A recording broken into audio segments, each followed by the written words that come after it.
Hi everyone, welcome back to Reading the Signs Tarot and Astrology. This is the lunar lesson on the new moon in Scorpio on the 14th or 15th of November, depending on where you are, 2020. This is a very special new moon for me because my birthday is on the 14th of November, so I'm very excited about this. And it's worth bearing in mind that this is quite an intense energy, but it is probably the luckiest and loveliest new moon of this year. Trust the Scorpio energy to bring it out of the bag. This Scorpio new moon is occurring around the final conjunction between Jupiter and Pluto. Now this conjunction has happened twice already this year. The last time was on the 30th of June. So you may have realized some changes around that time in your life, and it's an ongoing theme. You know, Jupiter and Pluto have this really interesting relationship. It's kind of like Hades and Zeus. You know, the light and the dark. But you realize with both planets that there are redeeming qualities of Pluto and there are not so redeeming qualities of Jupiter. Jupiter expands and Pluto is that rebirth and that transformation. So because this new moon is occurring around the final conjunction, this new moon is a fresh start, a new beginning on what we've learned over 2020, what our changes have been, where we couldn't ignore what needed to be changed. You see, Jupiter has this ability to emphasize and blow up the energies, you know, heighten, and it can get so huge that it's impossible to ignore. And with Pluto, that's where you say, this has to stop or this has to change. And Pluto is that deep transformation. What I love about this new moon is that it is very much like the phoenix rising from the ashes. It's the change in the energies of 2020. It's where we start to see hope. It's where we start to see a new beginning. It's where we start to see how we have changed and how we're going to take the new us going forward. Scorpio is very much an energy that can go right into the darkness because everything begins in the darkness. You know, we had Halloween. There was an amazing blue moon in Halloween that was much to do with the time of the year where we realize that everything starts to begin when it is at its darkest. And so that energy is very much coming forward with the Scorpio new moon, where we start to understand that in our darkest moments is when we plant the seeds for our new beginning. Because in knowing what we're letting go of and knowing what we don't want, we actually realize what we do. Knowing what we don't want is as crucial information if you're trying to figure out what way to go. So this new moon is going to be a new beginning for each sign depending on what house it falls in. It's worth noting that this new moon is not only connected to the Jupiter-Pluto conjunction, it is actually sextiling it. And Pluto is Scorpio's ruler. So there's an awesome element of transformation and luck around this time. Not only that, Scorpio's traditional ruler Mars is finally going direct. Well, it's stationing direct on the 13th of November or the 14th again, depending on where you are. So it's really a very interesting week. It's very transformative. It's very intense, but it's a good kind of intense. It's pushing us through to the next phase, to the next moment we're having as individuals and as a collective, where we start to rise from the changes and we start to see our own personal power and our personal ability to transform whatever it is that we no longer want in our life, or to go down this phase of true authenticity. Because Scorpio is a sign that does not like the superficial. It's a sign that prefers authenticity in relationships, in work dynamics. They're rarely able to be false.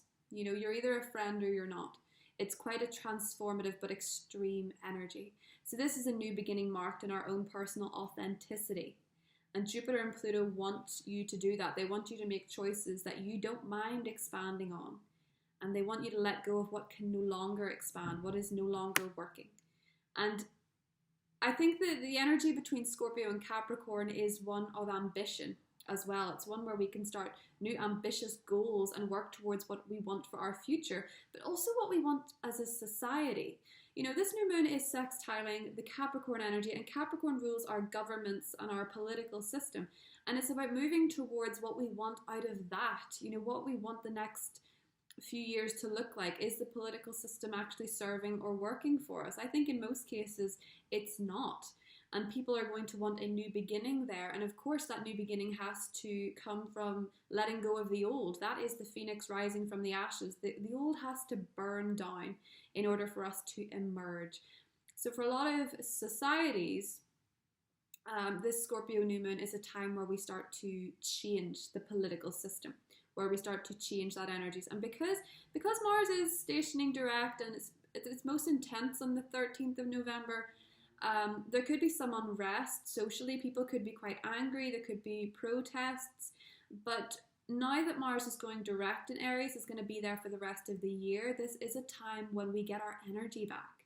We get our mojo back. We get our desire to make changes, to go forward without feeling like there's this roadblock all the time. 2020 has had a lot of retrogrades, and when Mars goes direct, it's that final relief, because Mercury is now direct. Mercury will be in Scorpio from the 10th of November right up until the end, and then Venus moves into Scorpio on the 21st. So this is a very intense Scorpio season. It is very much marked in transformation, but this new moon is a beautiful new time for every sign to set intentions of what they would like going forward.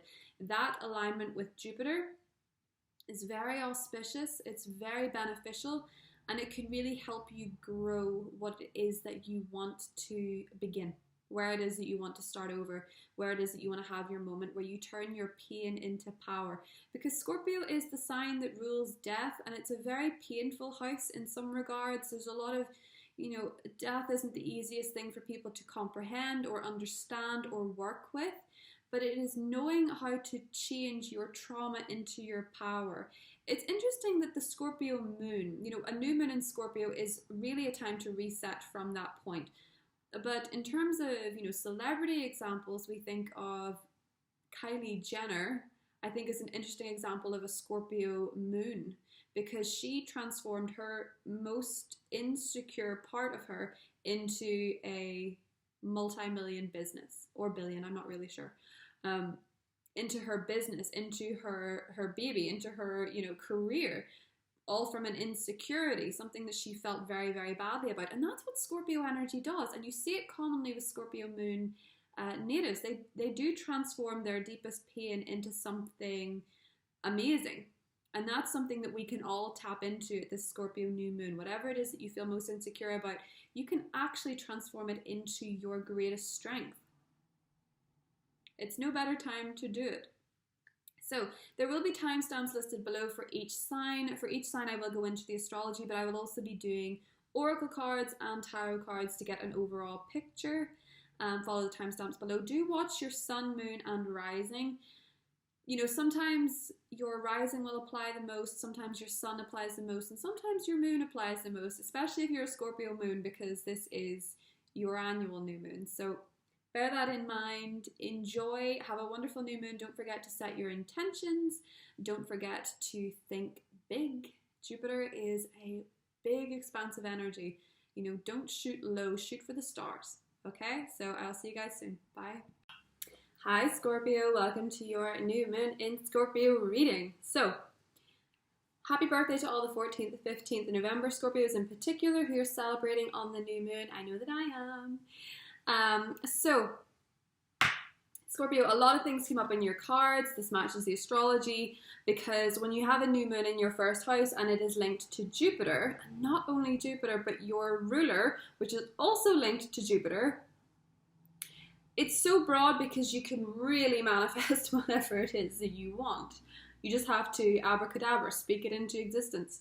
Jupiter's in the third, Saturn's in the third, Pluto's in the third, especially if you're Scorpio rising. And the Scorpio suns will feel this too, and to an extent Scorpio moons too, because this is a new moon after all. So take what resonates. But one of the things that is incredibly important about this new moon is also your traditional ruler Mars. And the reason that I say that is because in your cards we have the rest and rejuvenation card and the recovery card. And Mars has been retrograde in Aries. It goes direct on the 13th, as if the weekend couldn't be any more grand packed, as it were. It goes direct on the 13th in your 6th house of health and well-being and your physical body, your human vessel to see you through your worldly experience. So with the rest and rejuvenation card and the recovery card, I think a lot of you have been healing. I think a lot of you have been healing your physical body, and it's manifested in terms of colds, in terms of flus, in terms of aches, in terms of pains, in terms of you know, for me, it was my wisdom tooth had to come out. And actually, it was the same tooth that broke during the last Mars and Aries saga way back in the beginning of 2019, I believe. So that was my feat with Mars and Aries. I wonder what yours was. But this is all about healing and resting and taking some time over your season, particularly on the 13th itself, Friday the 13th, to just lay low, to rest, to sleep if you need to not push yourself too much. Your time to push yourself, Scorpio, is coming after this new moon. And I see that with the action card and the victory card. So we have action and victory, meaning that you're going to be going towards what it is that you want with real drive. And I think for a lot of you, it's money. We have the 10 of Pentacles here and the Wheel of Fortune. And we have two kings as well. We have the King of Cups and the King of Swords. So a lot of you could be dealing very closely under this new moon with a Scorpio, Pisces, Cancer, Sun, Moon, or Rising, or an Aquarius, Libra, Gemini, Sun, Moon, or Rising. And this is very well fated. This is very well aspected with the Wheel of Fortune and the 10 of Pentacles. This is, if it's a business endeavor that's going to go really well, if it's a new career, this is going to be part of your destiny. If it's a new relationship, this is also part of your destiny, because we also have the intimacy card, the door to romance, the Four of Wands, and the Sun. So for a lot of you in your intimate life, especially because this new moon is leading us towards an eclipse in Gemini, which is your intimacy sector. I don't know if you can see that. It's your intimacy sector, meaning that your relationships are about to reach a new level of depth, a new level of intensity, especially because just before that eclipse, the moon is exalted in Taurus, your partnership sector. So for a lot of you, it could be that you get engaged, it could be that you get married, it could be that you decide to have children, you move in together, something that is just a culmination of romantic energies. Or if it is that you're entirely single, it's somebody new comes in, and they could actually be one of these two, you know, Sun, Moon, or Rising, Scorpio, Cancer, Pisces, Aquarius, Libra, Gemini. You could be meeting somebody that could actually be, for a lot of you, the person that you marry.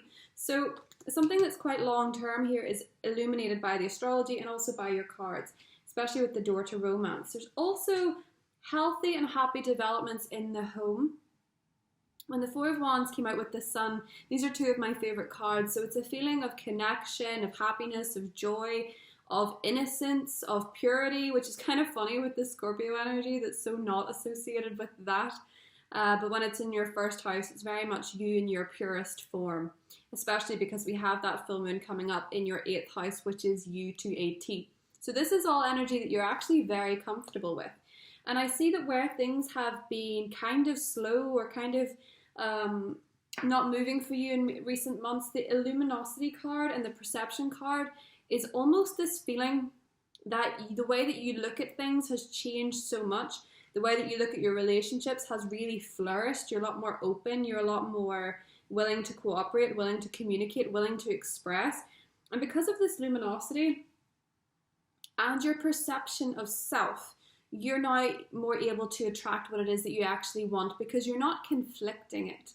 You know, your privacy, your desire for privacy sometimes stands in the way of your intimacy, but it's when you really show yourself for who you are and light up from within is when you sort of draw in this energy. Because in this luminosity card, I don't know if you can see so well, but she has hearts and a hummingbird and a lotus flower, which are all about opening your own heart.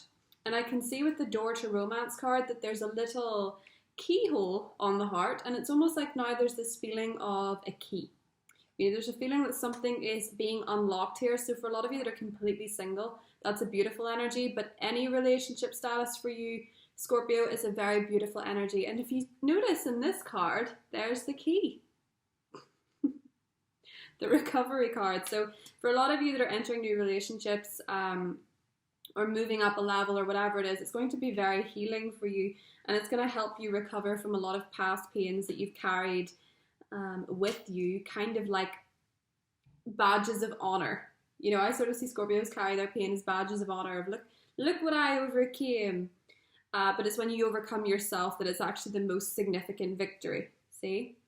Because it's your perception of self. For a lot of you that are getting engaged, if you're at that point, I think many of you could be getting an emerald engagement ring, or there's something to do with emeralds coming up for Scorpios, which is kind of interesting.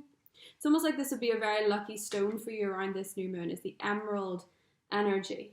It's just coming up here. I find that kind of interesting. It's also to do with the heart chakra. You know, this is a heart chakra card where your perception of yourself helps you attract exactly what it is that you want. Now, a lot of you could also be moving home or moving in with somebody or changing up your home, sprucing up your home. That is reflected here.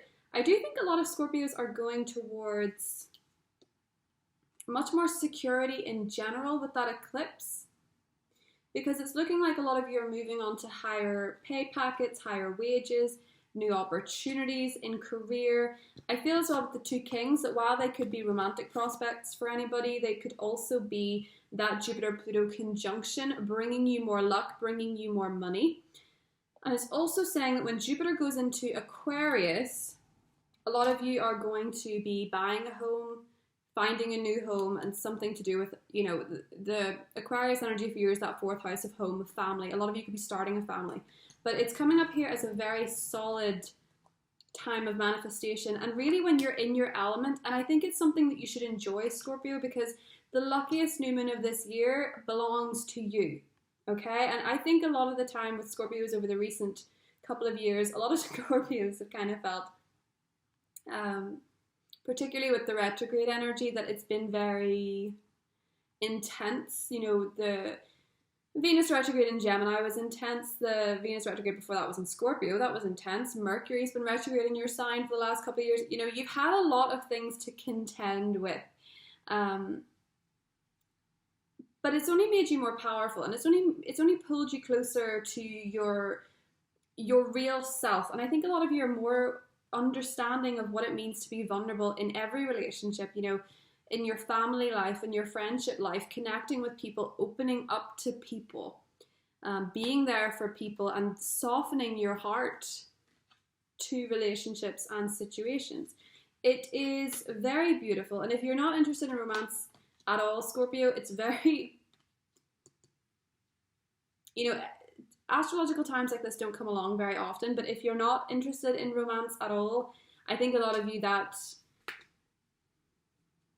partnership energy is to do with business and one-on-one relationships, being really very lucky, really very victorious. And after this new moon, your action will be so inspired. It will be coming from the right place. You won't be worn down with Mars. You won't be overwhelmed with Jupiter and Pluto. You'll be in a nice spot where you've rested and you've healed, and now it's time to take action. So Scorpio, that is what I have for you. I love you guys very much. Happy new moon! And I'll see you soon. Bye. Hi Sagittarius. This is your new moon in Scorpio reading. What is coming for you? Sun, moon and rising, Sagittarius, the Archer. So Sagittarius, you along with Scorpio have very similar energies due to that Pluto-Jupiter conjunction, the third and final one of the year. And it's occurring in your second house of what makes you feel secure and also what you value.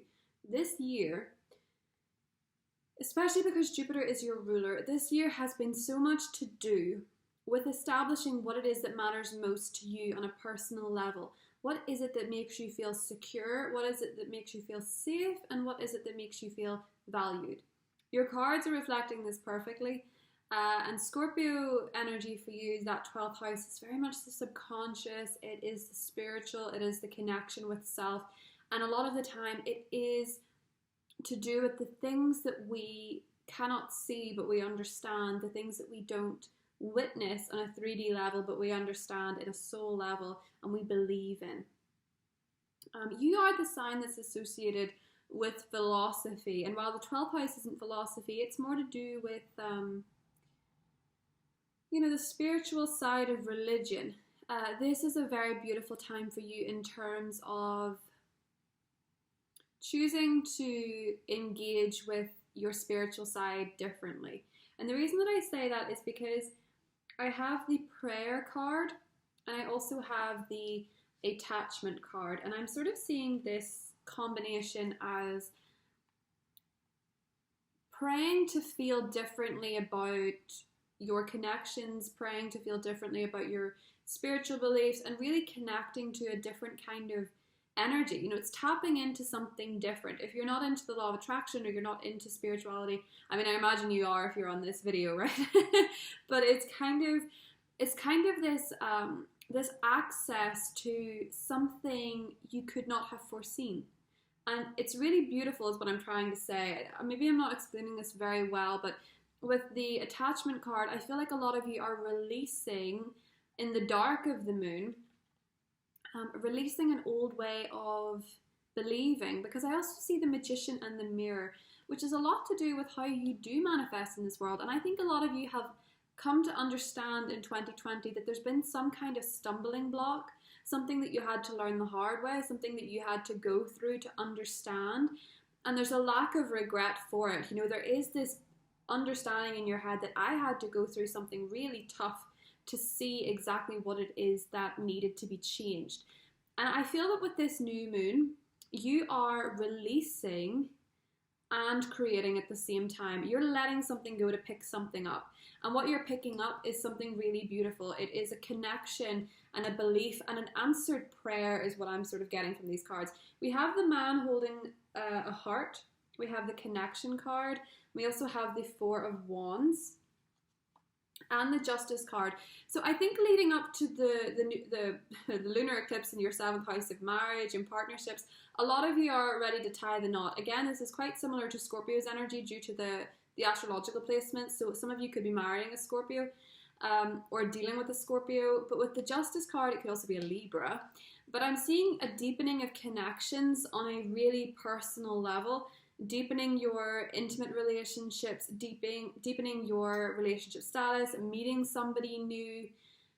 If that applies, it could be a Scorpio for sure. It could be an Aries, Aquarius, Leo, Taurus, or a Capricorn, Virgo. It could obviously be any sign. Always take the rising into account if you're dealing with somebody. But I think for a lot of you, there's a solidifying, and you're understanding the pleasantness that comes from one-on-one relationships, you know, one-on-one romantic relationships, really understanding what it means to give your heart over to somebody and not fearing it. Because one of the things that I'm seeing with the Wheel of Fortune and the Emperor is that a lot of you are being blessed, particularly as Jupiter gets ready to move after this conjunction. A lot of you are being blessed with somebody in your life who could actually be very financially stable. They could own their own business. They could run their own business. They could be very well off. They could be in a very high achieving profession. But I'm also seeing now that Mars is going direct on the 13th of November after that, because it's in your romantic sector, your sector of love, also children. Things are starting to pick up in those areas. Things are starting to come to fruition. So there could have been a lot of pressure on your romantic and creative and you know, your love life in general had a lot of pressure on it with Mars being there, but it just made you more aware of the feeling. So for those of you that were single, maybe you started to realize, I don't know that I want this, or maybe some of you were in a relationship where you realized it wasn't working and you decided to leave, but you understand the connection and why it matters. I think with the Renew card and the Workaholic, especially with the Emperor, some of you have been finding this a time where you really want to connect to a profession that's more important to you, where you really want to have more power, have more autonomy, have more status, have more prestige. And I see that as being something that's really benefited to you with the Emperor and the Justice. Well, Justice is down here. So a new contract. For some of you, it's a promotion in a legal profession, or for some of you, this is a new start in terms of a court case, things working out in your favor. With the Page of Earth and the Justice card, some of you could be going back to school, some of you could be studying, you could be starting a new part of your education process.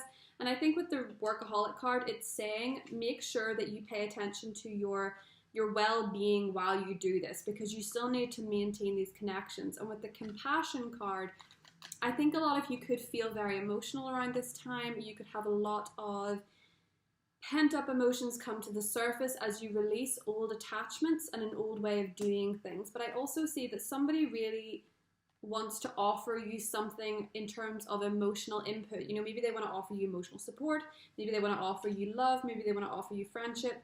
But there is a strong link to a deepening of connections for you. And I think it's that process between the new moon in the 12th and the full moon eclipse in the 7th.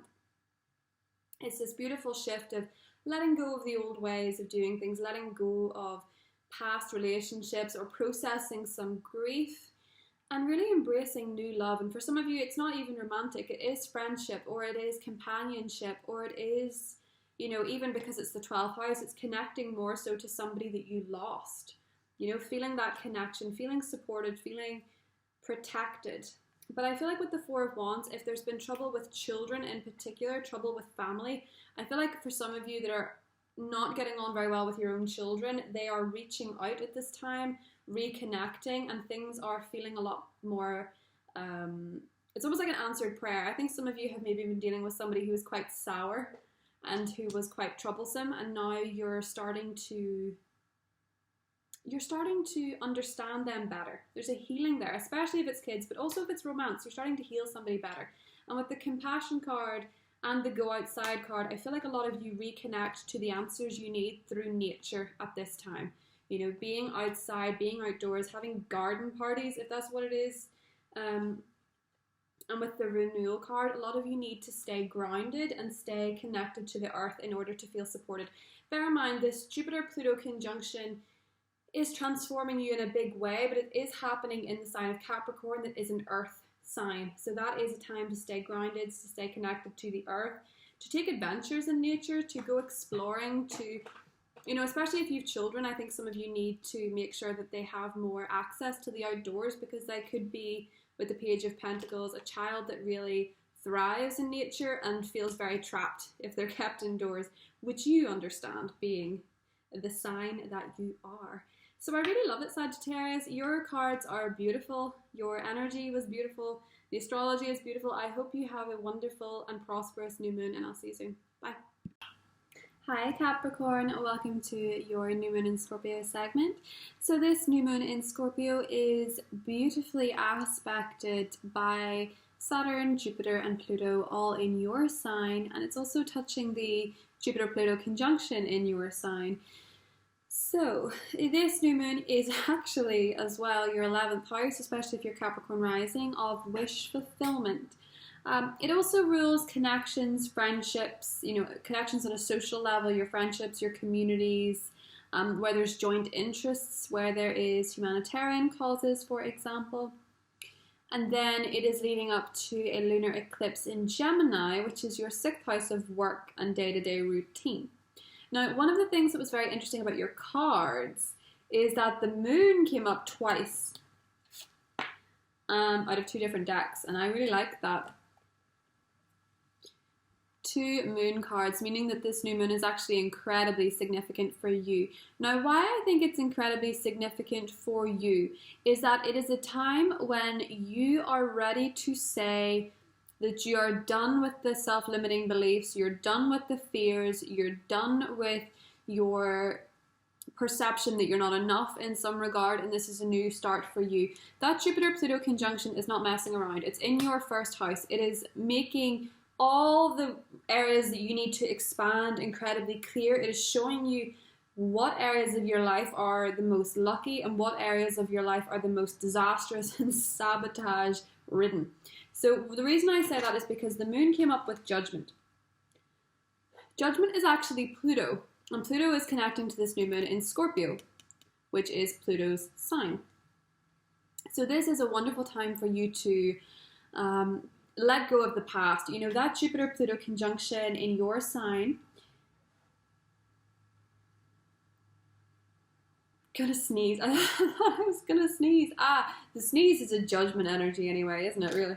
Judgment is like a big sneeze. It's overwhelming at the time, but you feel so much better afterwards. Not that I would know, my sneeze never happened. Anyway, the Judgment card and the Pluto card, Jupiter-Pluto conjunction. This year it's happened 3 times. This is the big finale. And because it's linked to the new moon, it is a culmination of energies, a completion of some kind of lesson this year, some kind of transformative process, and it's the new beginning that comes after. So beautiful. The astrology is just so serendipitous. I really love it. It's intense, I have to give you that. But with the Anya card, Leap of Faith, some of you are making a big change. This judgment moment is where you finally say, I get it. I get what I'm doing here. And with the maturity card, you can bet it's linked to Saturn in your sign, which is about to exit for the final time. You've learned something huge. You've learned a way of choosing a path. You've learned a way of making things happen. And I think this year, if you look back, you've achieved something significant. One of the things that I will say, and I do think these are really positive changes, but one of the things that I will say with the Hermit, the Seven of Cups, and the Seven of Swords, in your transition, I think you have found that a lot of energies around you didn't suit this year. I think you've maybe found that certain friendships, because this is the 11th house, it's to do with friendships, certain friendships and certain connections had to go, or you had to let certain things dwindle away, or you had to come to terms with some pain or betrayal in terms of your friendship life. Especially Capricorn rising is what I'm hearing for this. You've had to let certain friendships go or certain relationships go, or you've learned things about people you didn't expect. And I feel like you're finally getting a bit of a process on that. You're finally understanding why this had to happen and how much better off you're going to be in the long run. And I feel like this is an ongoing energy. It may also have been to do with family. We have the hostilities card and the storm warning, but it came up with patience, which is kind of funny. I think patience is telling you that with Mars being retrograde in the 4th house, which is a lot to do with the past, you've had to be very patient with people in your life that you've come to understand why they are the way they are, especially in terms of family. I feel like certain people in your family, maybe Virgos in particular, kept information from you. It could have been in any relationship if it's a Virgo, kept information from you that you really would have liked to know, but you've kind of come to an understanding of what that was. But I think for a lot of you, it's been more so to do with letting go with friendships. Now, Mars goes direct on the 13th. That's a bit of a choppy day. It's Friday the 13th as it is. And when Mars stations, when any planet stations, it's the same as the 3rd of November when Mercury stationed. What a day to have an election. But now it's stationing on Friday the 13th. So that could be a day that is kind of... and it won't be Friday the 13th for all of you, I'm just bearing that in mind. But it is here. That will be a day where it's best to lay low. It's best to not make any sudden movements. There could be a lot of aggression in your family. And that's what the storm warning is. It's telling you to be patient amidst the hostilities. People will be on edge around that day. And also bear in mind with the Isolde Undying Love card that the people that are being hostile to you, I think really do love you. They're just having a moment with Mars. With the 4 of Air and the 2 of Fire, I think a lot of you in your career have had a period of downtime or a period of reflection or a period where you've been quite tired or run down, and now you're ready to choose a new path. That 2 of Wands is a beautiful energy of picking a path and going down it, and I see that as well with the Judgment card. You're ready to put what it is that you want into action, even if it's been slowed down. This year has been about aligning yourself with your destiny, with your judgment calling. And although there's a bit of hostilities and you've had to be patient and really get to terms with your own frustrations or any impatient energy that you've had, I think a lot of you have really matured, and there's going to be information comes out around this new moon that pushes you towards your next chapter, particularly in work. And that's leading up to the eclipse.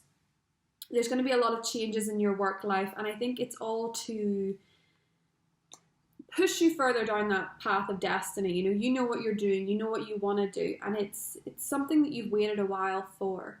So I really like that for you. Okay, Capricorn, I will see you soon. Have a wonderful new moon. Bye. Hi, Aquarius.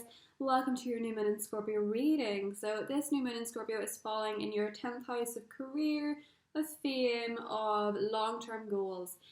And it is the most beautiful new moon to reset that area of life for you. It's a beautiful time to set intentions of how you want your career path to go, how you want your career journey to progress, what area of life you want to work in. This is a beautiful a beautiful new moon of serendipity. This is the serendipity card. Things in terms of career are going to take off, I feel, because we have the 10 of Wands, the Moon, and the Magician. suggesting that there's a power of manifestation here towards your goals and towards your career. Maybe coming up to the Christmas period, a lot of you are going to be significantly busier, especially if you're self-employed, because I have the Emperor card here as well. So I feel like a lot of you are, if you're self-employed, it's really going to be going into a very busy period. There's going to be a lot of work. You may have to bring more people on board to help you, as it were, because I do see a significant movement in terms of busier times. So if you're unemployed or you're looking for a new job, this is a fantastic new moon to manifest it, whatever your process may be. Set your new moon intentions for your career on this new moon. It's very important, because if you need some kind of change in career, this is the time to ask for it. I feel like with the Serendipity card, we have the Magician card. We also have the Magician and the Mirror, meaning that your powers of manifestation in terms of work are so good. You could have the right person email you at the right time. You could hear something by chance. You could meet somebody by chance. It's all very serendipitous because of its connection to Jupiter, but also your traditional ruler, Saturn.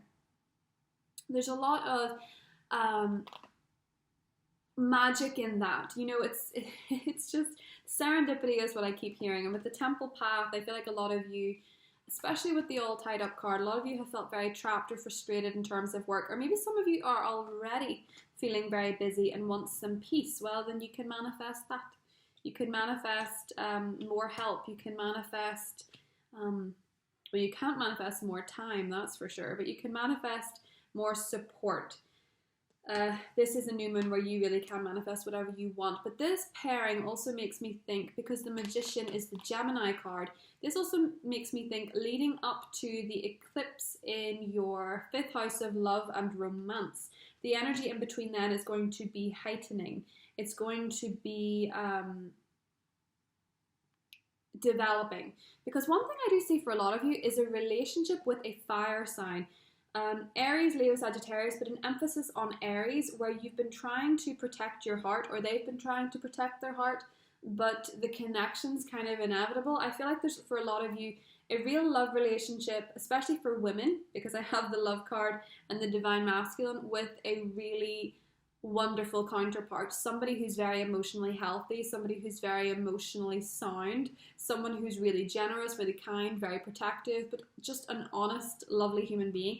They could be self-employed, but I'm getting this really strong sense of serendipity and love for you, Aquarius, and I think it's that lead up to the eclipse. And while that's not necessarily to do with the new moon in Scorpio, it's just letting you know that that kind of energy is on the way if you feel particularly protective or frustrated with the way things have been going.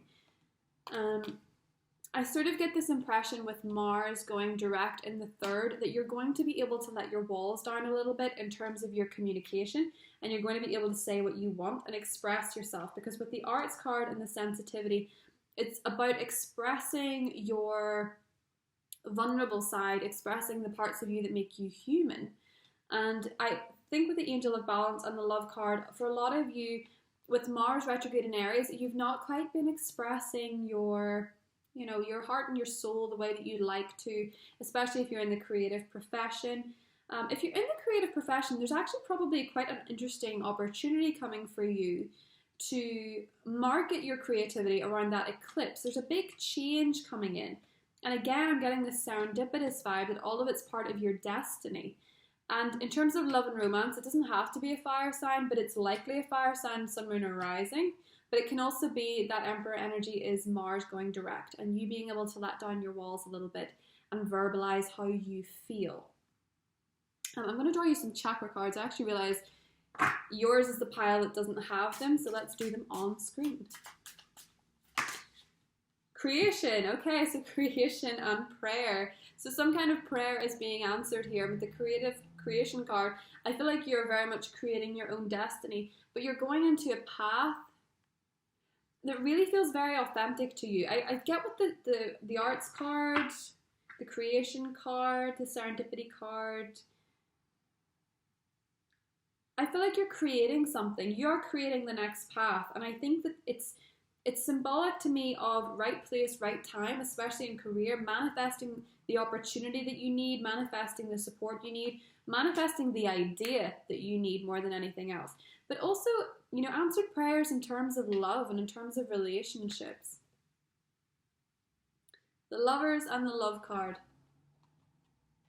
Can't beat it. A lot of you could be in a relationship where there's a significant age gap of some kind as well with the Emperor card here. And maybe that's what's making you frustrated or making you push this connection away. But I feel like for a lot of you, this new moon is a peak time of manifestation, especially because, you know, the 10th house is very much to do with fame and fortune and our future, you know, what we want for our future, what we want to, how we want to be seen in terms of society. And a lot of the time, Aquarius, you know, you don't really care what people think, which is really admirable. But I almost feel like this time you do care what you care very much what your message is. You care very much what you're bringing to the world. And I think for many of you with the Divine Masculine and the Emperor, you're stepping into your power. And I think with Mars going direct in Aries, you really have a voice. You have a way of reaching people, of healing people, of showing people their own magic, that I think for a lot of you, your career path is going to be to do with helping people.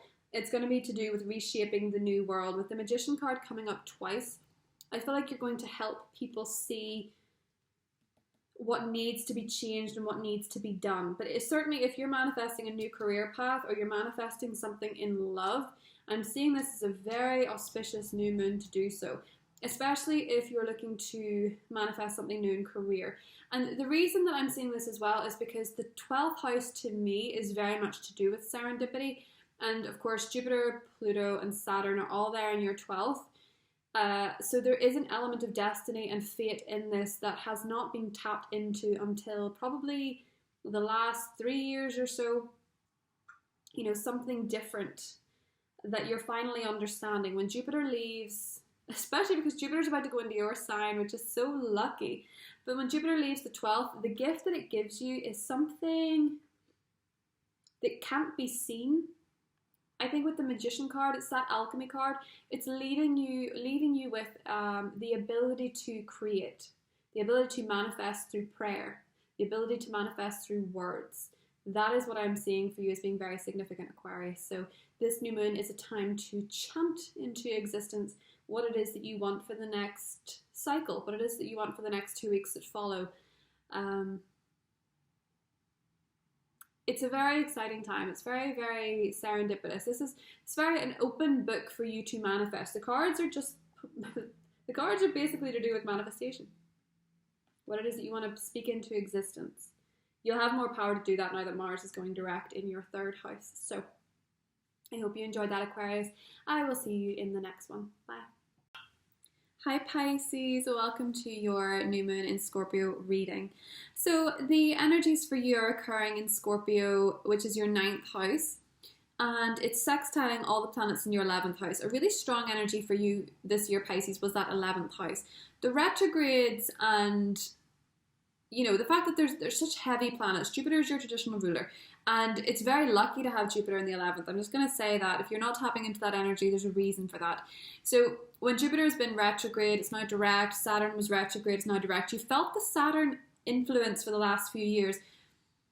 This year, I feel, was a real crisis of faith for you.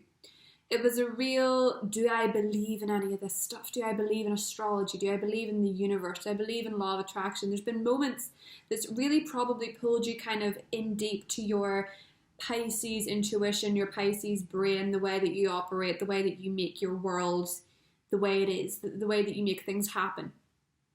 Because with a Pisces person, it all starts very much in that that energetic ball that you have within your soul, where you start putting more energy on it, and then it grows and it grows and it grows and it grows and it grows. Whether you do tangible things or not, you have this amazing power of manifestation and this amazing power of you have this amazing connection to the divine that other people necessarily don't. You're the most magical sign of the Zodiac. And recently, I'm thinking as well from your cards, recently, because of all the retrogrades, your powers of manifestation have been very slowed down. And the reason for that, Pisces, is to make you more aware of what it is that you believe and why. Because we can manifest from any point. You're a magical person. You can make things happen in your life.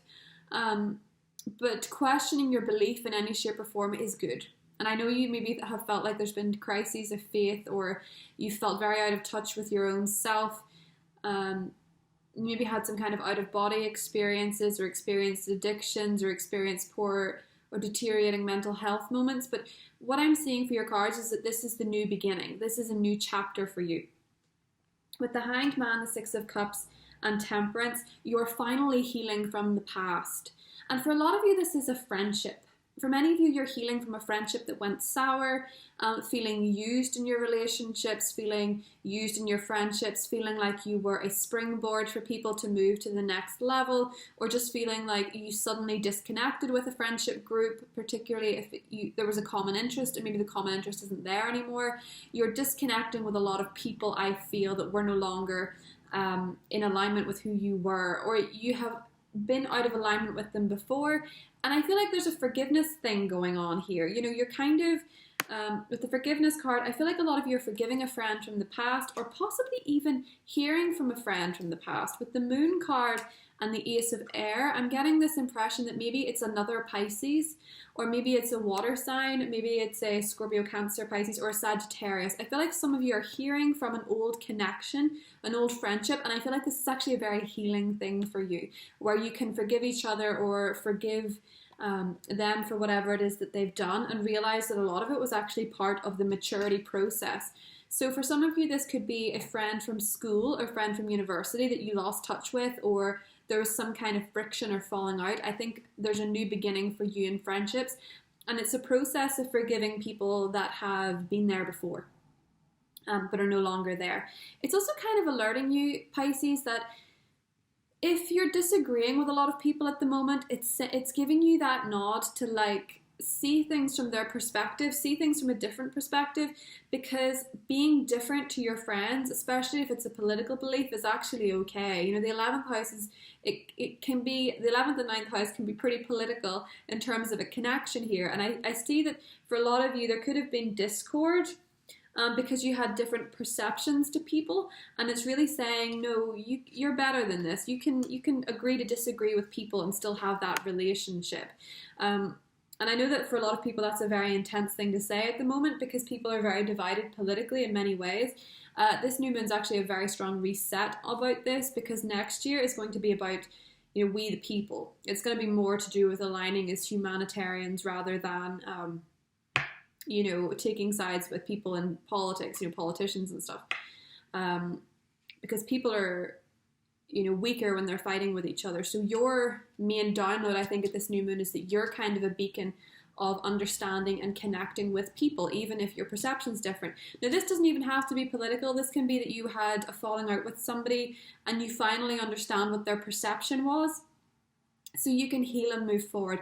I'm getting a really strong sense of Sagittarius vibes. So if you've been in discord with a partner who's a Sagittarius, or you split with a Sagittarius, or you had an old friend or a family member that was a Sagittarius, where there's maybe been friction, this is saying this is a moment of healing. And for some of you, it's reconciliation as well. So that's only for some of you. It may be just forgiving the person to move forward, but I'm getting this strong sense that there's a really beautiful sense of forgiveness and openness coming with this.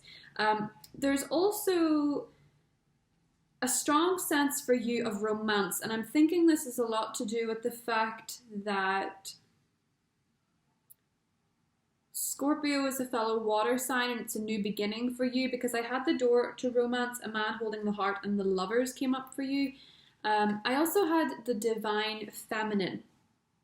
So one of the things that I'm seeing for you, Pisces, is that you're really opening up to receiving some kind of romance or a romantic offer. I do feel like there's a very strong healing aspect of this, and I think love is a part of it for Pisces, because when a Pisces is in a loving and happy relationship, you really flourish, and you kind of have this more solid sense of life than a Pisces that's very lost or very unhappy or being depleted in some way. And you have to be very selective of who you pick, because people can really feed off your energy as a Piscean, and you can attract a lot of users and a lot of people that do abuse that relationship and abuse your good soul. But I'm seeing this as very loving energy coming in, and to be honest, it's left me somewhat perplexed as to what the astrological association is with this. But look, we'll take it if we can get it, right? So love seems to be very much aspected in your cards, but it's coming from a very strong sense of higher Piscean power.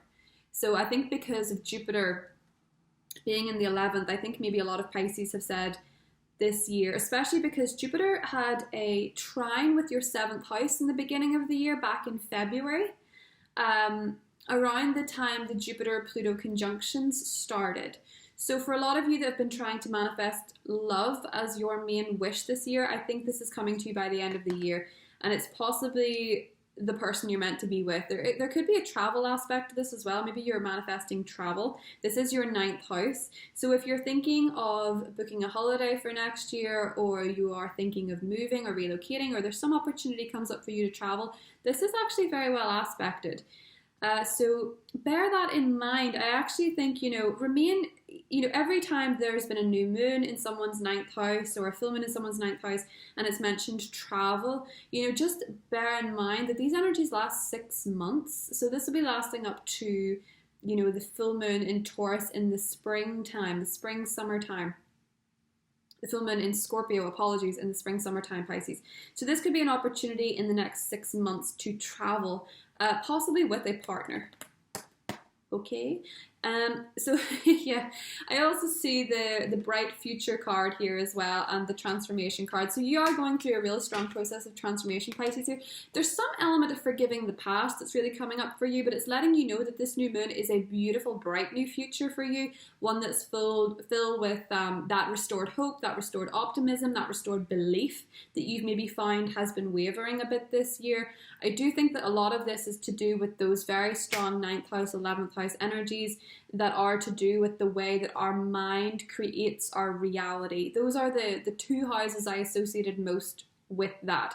And a new moon really is that beautiful, open-minded precipice to manifest things on. It's like a beautiful foundation. It's every seed, right? Every seed, every baby, it all begins in the dark. And it grows in the dark, and then it blooms, everything begins in the dark. So this really is a new moon for you where you can make something out of nothing. You just have to plant the seeds of intention, especially if it's love. I'm also seeing with the Go Outside card that because this Jupiter, Pluto, and Saturn are all in Capricorn, and it's very metaphysical for you, but it's still an earth sign. Stay grounded, go outside, be in nature. That's how you cultivate your divine feminine energy. For some of you that are in a relationship with a Leo sun, moon, or rising, I really feel like this is moving to a next level as well here with the World card, or maybe this is somebody you're possibly planning to travel, relocate, or even move in with. Because that lunar eclipse in Gemini is coming up at the very end of the month. Now, one thing I also want to mention is money, because your cards didn't really reflect money so much, but because Mars is going direct in a sector of the sky that's to do with your security and your value, just know that if you've been feeling very insecure, or you've really not got on very well with yourself, you've been picking yourself apart for this, that, or whatever reason, that's about to change with this new moon. With the Ace of Swords, you're really cutting out some negative habits. You're also cutting out some negative expenditure. So where you're spending money too much to look a certain way, or you're kind of keeping up with the Joneses, your financial habits are really getting a detox. And now that Mars is going direct, it's saying that if you're patient, because you've been patient, money is going to start to flow. But, it's a lot to do with your manifestation process. You can really make a lot with that energy. But because Mars is now going direct, money is about to be a lot more easy. But we'll see more of that in the full moon in Gemini video, because Mars is going to take a while to move out of shadow and things. So you're not going to notice the difference right away. And I think that's why it's not really come up in your cards. Your cards are more to do with this fresh new beginning and about getting yourself in a good place, mind, body, and soul. So I've gone on way too long for you, Pisces. I'm sorry. I'll see you in the next set. Bye. Hi Aries, welcome to your new moon in Scorpio reading. So the new moon is happening for you in your 8th house. That is the house of death, sex, taxes, intimacy, the deeper the deeper side of life. So it's quite a fearful house. Well, it's a feared house, and I know that you love a challenge, but even for an Aries, you guys are a lot more sensitive than people realize. So sometimes intimacy and depth in personal relationships it can be very overwhelming for even you. And the reason that I'm saying that is because when this new moon occurs, your ruler Mars has now stationed direct and will continue to do so till it's moved out of shadow. It'll be in your sign right until the end of the year. But this is going to give you your confidence back. This is going to give you your mojo. This is going to give you the ability to tackle what it is that you want to tackle. And interestingly, one of the cards that came up for you was the Inner Peace card. But that came up with a bold and leap of faith. So there have been areas, there've been areas where because of Mars retrograde, you have been fearful to tread. There's been a leap of faith you've been scared to do. This is saying that once the Scorpio new moon has passed, you're going to feel in a much better place, mind, body, and soul to do so. Because Mars being retrograde in your sign, it might have made you feel more aggressive. It might have really worn you out. It may also have made you put up a lot of emotional boundaries. We have the boundaries card and the 10 of Wands. Really pushing people away or keeping people at arm's length, really protecting yourself and protecting your heart, because we also have the Love card. And for many of you, I feel that this new moon is a powerful reset in your romantic and emotional life, because we had the Temperance card twice. In this deck, it's known as patience. So it's really being patient with your heart and really being patient with the way that you connect with others, the way that you relate to other people. For a lot of you, maybe you've been very patient for a new relationship, maybe you've been patient for a new partner to come along, or you've been patient in your current relationship so that things can get off on a good footing with the Boundaries card as well. I think with this Temperance energy, this is really a new moon where you start to see how much you've healed. You've healed a lot from Mars being retrograde in your sign. You've gone over old ground.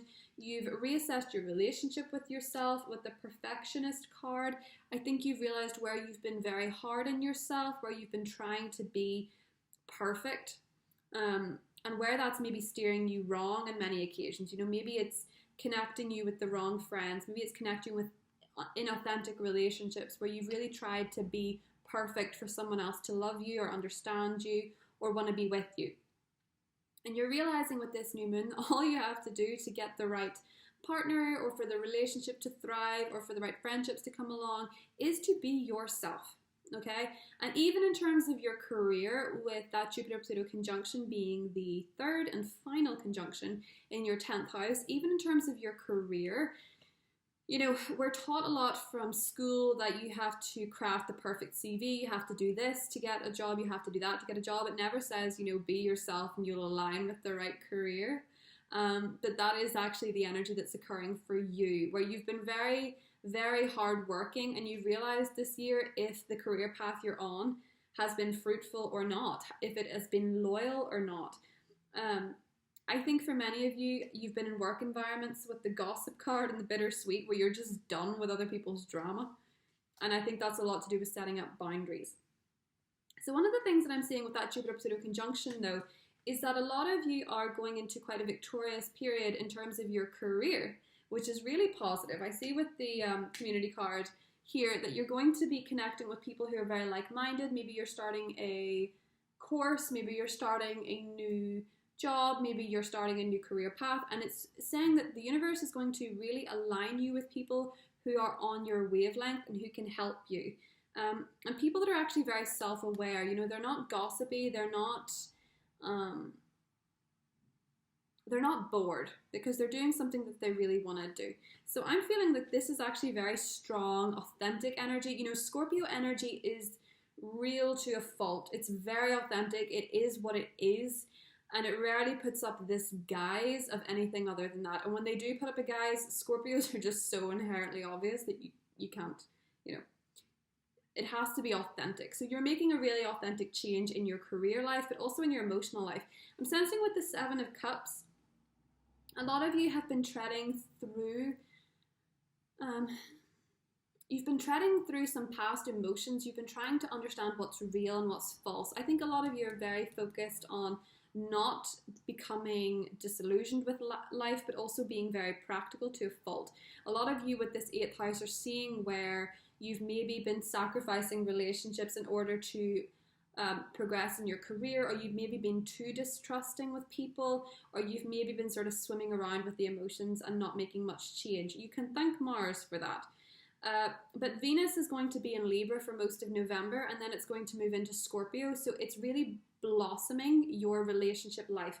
Because with the Queen of Cups and the Ace of Cups, for those of you beginning a new relationship or in some way changing a relationship, because sometimes this can be engagement, the Ace of Cups, and the community card also makes me think of weddings and the love card. So a lot of you are celebrating love in some way. Maybe it's an anniversary in November, maybe it is the deepening of a relationship, maybe it's meeting somebody new.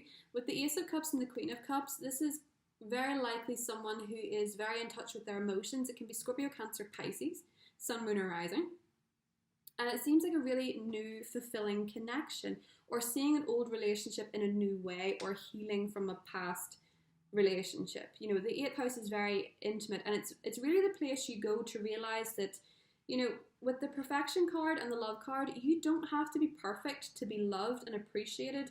This is very much being who you are, and the rest falls into place. You know, you can't try and make yourself perfect and then get into a relationship with somebody and have that guise for the whole relationship. You know what, people start off, yes, everyone's in their best behavior at the beginning, but it's important to be very, very true to who you are.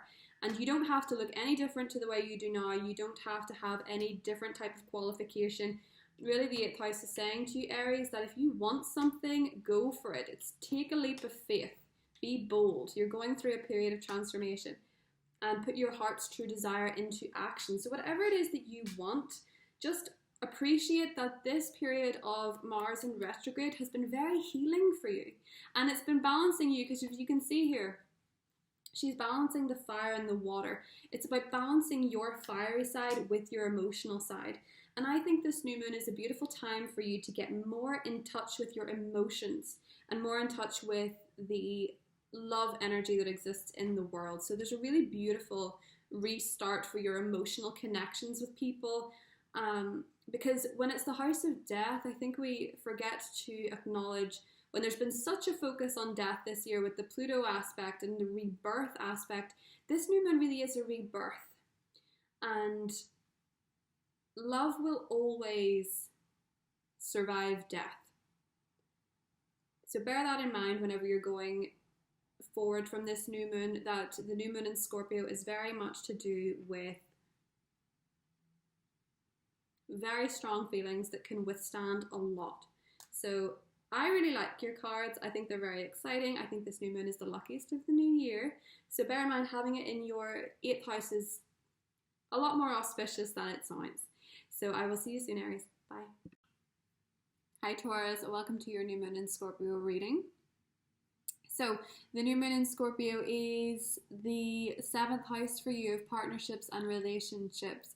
And that is where your new beginning lies. So this is a beautiful time for love and romance. The loving beams that it's sending to Jupiter and Saturn and Pluto. Pluto is actually one of your relationship houses. A lot of this energy is to transform the way that you currently view your partnerships, the way you view love. A lot of you need to be going into the next phase with the mantra that love is destined for you, that even business partnerships, there is a new beginning in terms of your one-on-one partnerships in love and business. So this is a beautiful restart, and you need to be going into the next phase with this mantra that love can be easy, and explaining yourself isn't hard, and finding someone compatible to you is not hard. Or in current relationships, you know, it's easier to find resolution of some kind. You know, for many Taurus, it depends. You know, it'll be relationship in a romantic sense or business, but it's a release, it's a change, and it's changing you from miscommunication and frustration, 3 of Swords and the 8 of Swords, a period of third-party situations, maybe even where people were not getting along, where people were lying, where people were mistrustful of each other, where people were hurting each other. That period is coming to a close.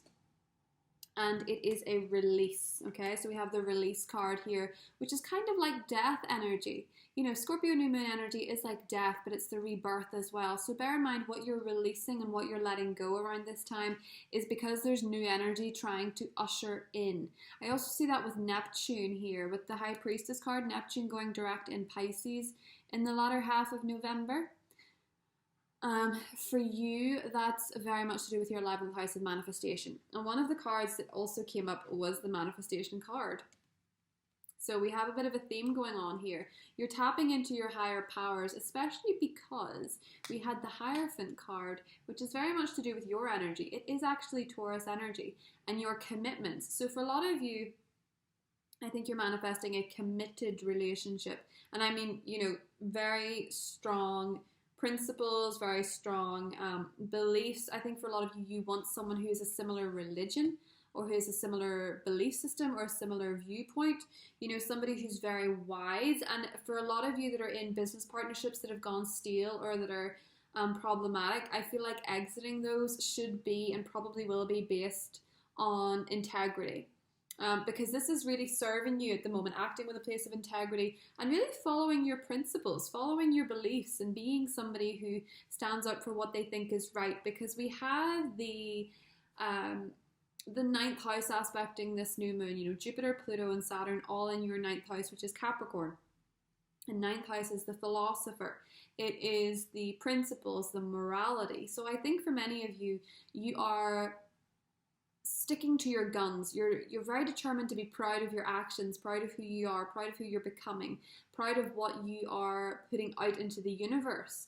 For some of you that aren't proud of that, this is your moment to change, where you don't feel like you're living by principles or you don't feel like you are being the best version of yourself. This is your reset button. With the Aphrodite card, I think a lot of you are starting to see your worth, especially with the High Priestess. You're becoming very aware of what makes you special, but not in a way that's narcissistic or is based on ego, but you're understanding that you're not less than anybody else and you're as entitled to good things as others. And because this new moon is sitting right across from you, and it comes after a personal evolution, a personal change from that Taurus full moon. It was a blue moon on Halloween. I mean, what a thing to get this year as your sign. I feel like a lot of you have been very patient with changes that you've wanted. And I think a lot of you have waited for quite a long time for a long-term relationship or somebody who values you and makes you feel good about yourself. And of course, the key was always that you had to feel good about yourself first, right? That's kind of the law of attraction, I suppose. But with the Lovers and the 10 of Pentacles, many of you are ready for a husband or a wife. And, you know, it's funny because the Scorpio new moon, Scorpio's an energy that's very focused on commitment. Your energy and Scorpio are the energies that are most focused on something that is solid, right? You want emotional security. Both of you do. And so this new moon for a lot of signs is bringing up new beginnings in terms of what we commit ourselves to, because this year has really taught us to think, you know, what is our future? What do we want the world to look like more than ever before? So for those of you that are manifesting a relationship, I think it's for sure coming to you. If you're single or if you're looking for a relationship to become more solid, again, that energy is heightened here. With yin and yang, I feel that many of you are attracting a divine counterpart, but somebody who's very different to you. So someone who's very opposite energies. And I suppose that's because it's Scorpio season. You're feeling less like a Taurus and more like a Scorpio, and that's no bad thing because you're embracing the lover's energy of yourself, you know, the sexual side, the goddess-like energy is what I'm sort of seeing here. You know, the divine feminine, being open to receiving, whether you're male or female or however you choose to identify. It's about receiving that energy. There's even in the Strength card, this lady is taming the beast.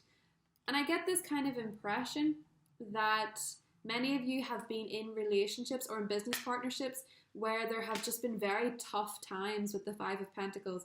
In the traditional tarot, the Five of Pentacles are these two very frail looking people outside in the snow, and there's this warm glowing window behind them to show that they're on the outside of what is warm and what is cozy, and they're really going through the elements. So I get this impression with you, Taurus, you've been through a period where you've had to reassess your relationships, and especially because Uranus is in your sign and it's always opposing the Scorpio sun, and sometimes, last year it opposed the Scorpio new moon. This Scorpio new moon is a lot more favorable for you because you won't feel like you're in a rodeo. You won't want to buckle out. You won't want to just break through and push everything off. You'll actually want to feel quite settled. So this is a beautiful new moon for your partnerships, especially just to begin a point of manifestation. How do you want to feel in a relationship? How do you want to be in a relationship? What sort of things do you want to have with a significant other? And I think for a lot of you, that manifestation is actually quite easy. I think it's quite easy to manifest this time around for you, but you have to set the intentions. And one of the common traps that I see with people, and I know that on the internet there is this huge plethora of videos that do very popular in the law of attraction community about people wanting to manifest a specific person. I would caution against that. This is a new moon to set the intentions of how you want to feel in a relationship and how your ideal relationship looks. So if you're in one that you really are happy to stay in, but it needs some changes, write about a situation where you feel very happy with them because such and such and such and such and such and such is happening. Do you know what I mean? Or if you're looking to attract somebody in, if you want to have a happy relationship, don't focus on a person. Focus on a feeling, focus on a way of living with that person, because the universe has a better way of fitting you with that person that's meant for you. Because if you're trying to attract a specific person, you don't know for sure that they're meant for you, and you might be wasting this new moon. And if it attracts the person that you want, happy days, that's great. It's in alignment with that energy. But I think for a lot of you, this is your partnership new moon, and it's very well aspected. So if you want to, even in business, if you want to attract a certain type of business relationship or a new client or something like that, I feel very much that it's a strong focus on how you want to feel about it, okay? So that is your relationship, that is your relationship new moon. That's your new moon in Scorpio reading. It's very good for your relationships. Don't be afraid to let, with Mars going direct on the 13th, it's your 12th house, a lot of feelings could come up. So that's your purging of release before the new moon. That dark period, the couple of days before the new moon, that is your period of release. Just let whatever comes up come up and then see it off. Okay, Taurus? See you soon. Bye. Hi, Gemini. Welcome to your new moon in Scorpio reading. This new moon in Scorpio is your 6th house, which is your day-to-day work, your day-to-day routine, your fitness, your health. It's even your pets. And it is receiving support from Jupiter in your 8th house, and Saturn and Pluto, all the gang together for the last time in 2020 before Jupiter decides to make a move and Saturn decides to make a move. So you'll be probably kind of relieved about that, I think. So let's talk about work.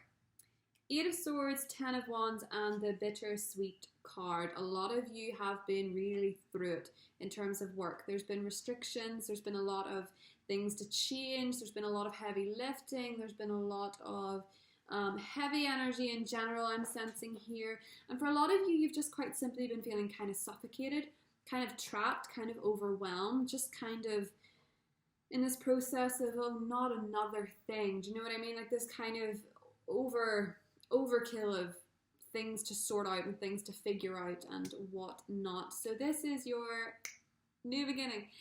5 of Pentacles and the King of Air. This is you. This is you feeling very strong, very intellectually sound. You know your stuff.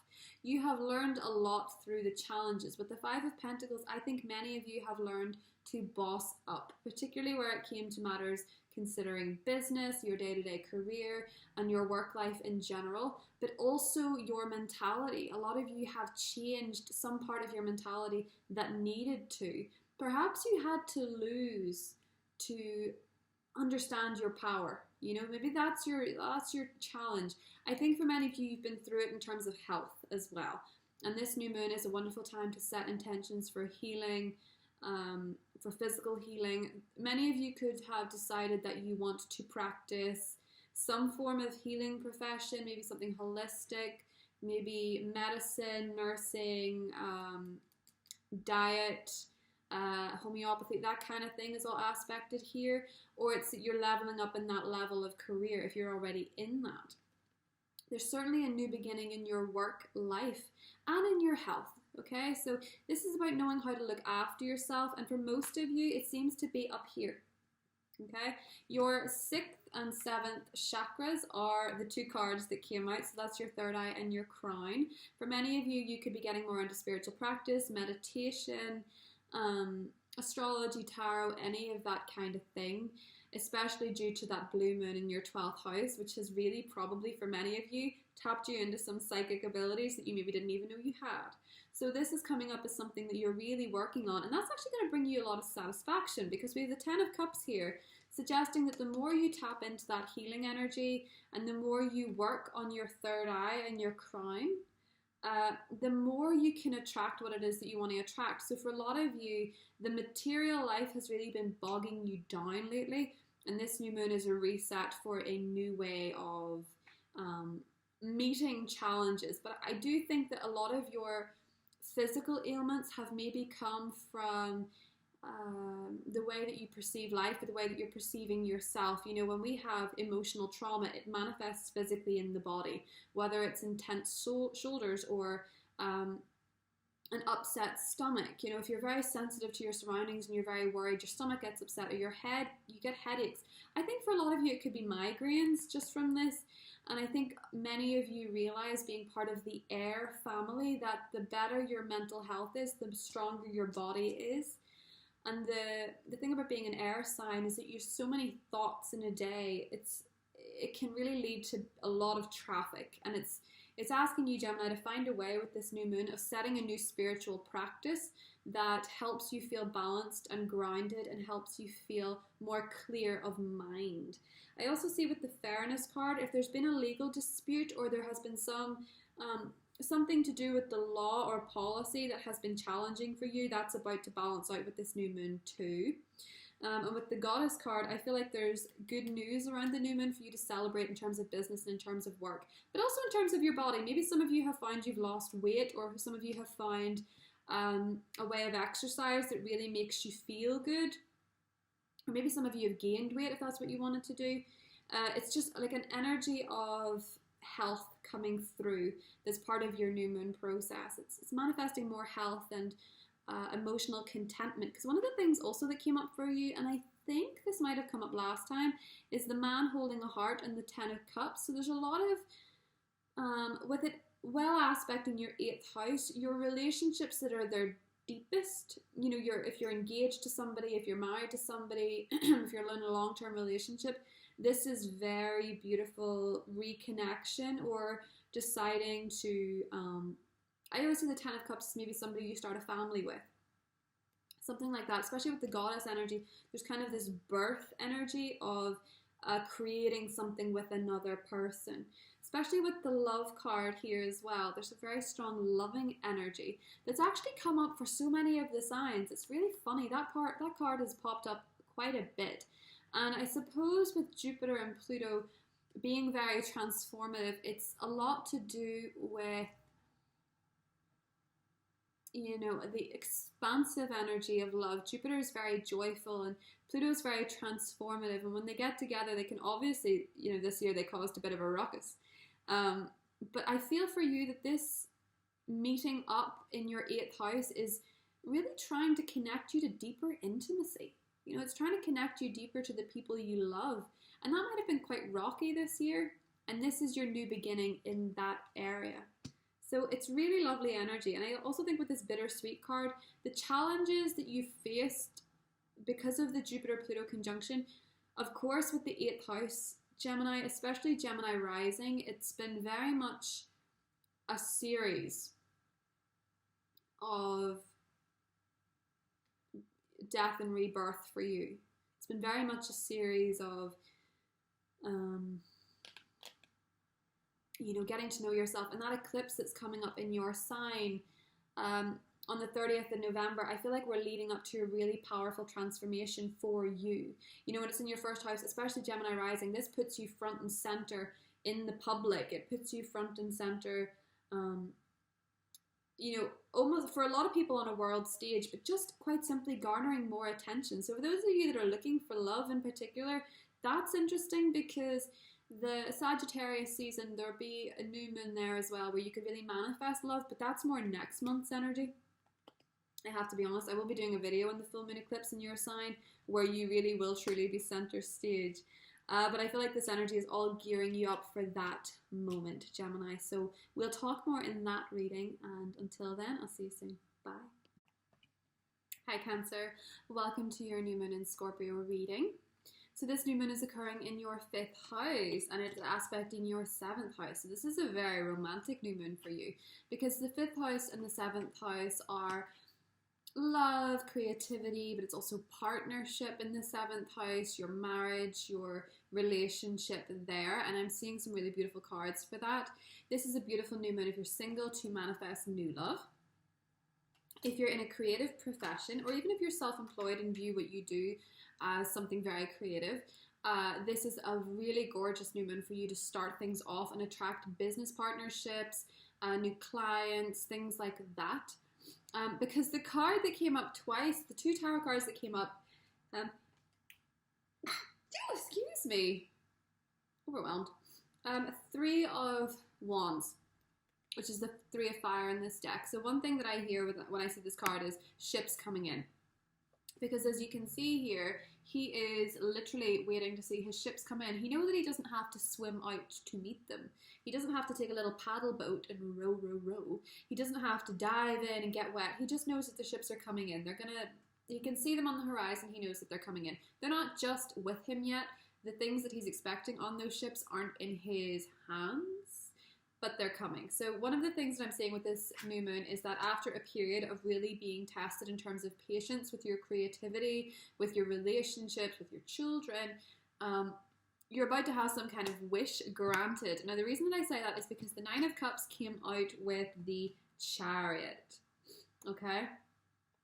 And I also see I'm thinking that whatever it is that you're trying to manifest, Cancer, is an ability to be more creative, or an ability to attract a relationship, because we have the creativity and the commitment card.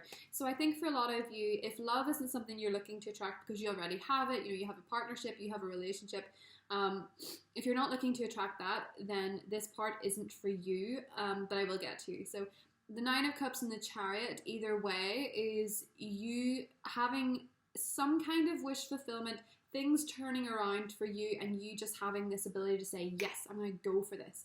I'm going forward, because the Chariot is your energy. It's you in the driving seat. It's you wanting to go after what it is that you want to do. And I think a lot of that is career.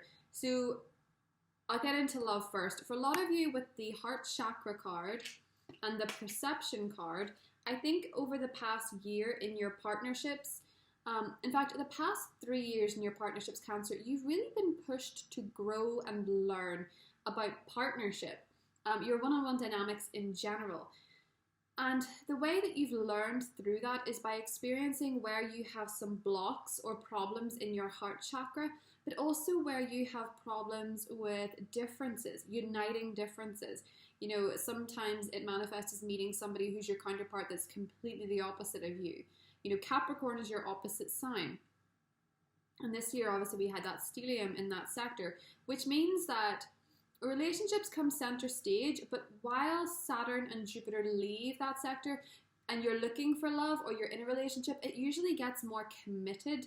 The 7th house is where we find, you know, very certain relationships where you know where you stand with the person and you know that there is a joint future.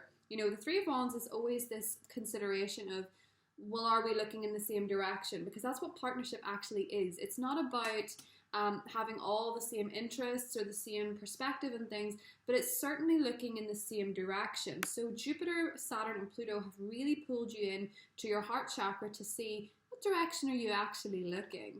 You know, because if you're just looking at your partner, looking off in a different direction, you miss out on where it's actually going. You're just trusting them to drive. And I don't think you're doing that now. With the Chariot, you're very aware of what you want.